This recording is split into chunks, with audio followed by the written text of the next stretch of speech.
Hi hello friends, good evening అందరికీ. ఇక్కడైతే మేము మా అమ్మ వాళ్ళ ఇంట్లో బెల్లంతో మనం బొరుగులు ఉంటాయి కదా, అవి లడ్డులాగా చేయాలని ట్రై చేస్తున్నాం అనమాట. ఫస్ట్ టైం ట్రై చేశాను. ఇక్కడ బెల్లం నెయ్యి వేసి కొంచెం పాకంలాగా చేయడానికి పొయ్యి పైన హీట్ చేస్తూ ఉన్నాము.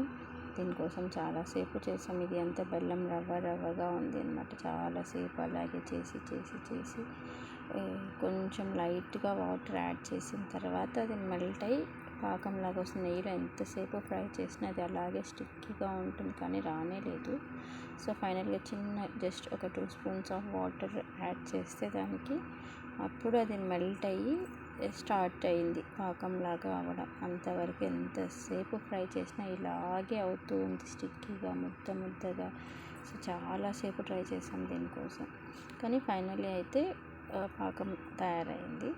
తర్వాత ఒక కప్ ఆఫ్ బెల్లంకి 1:3 లాగా బొరుగులు వేసాము. టేస్ట్ అయితే చాలా బాగా వచ్చింది, కానీ ఎంత ట్రై చేసినా ముద్దల్లాగా మాత్రం రాలేదండి. ఫాల్ట్ ఏంటో తెలియలేదు, మీకు తెలిస్తే మెసేజ్ చేయండి. తర్వాత మా పిల్లలు అడిగారని నేను కారం బొరుగులు కలిపాను. నచ్చితే like and subscribe. Thank you.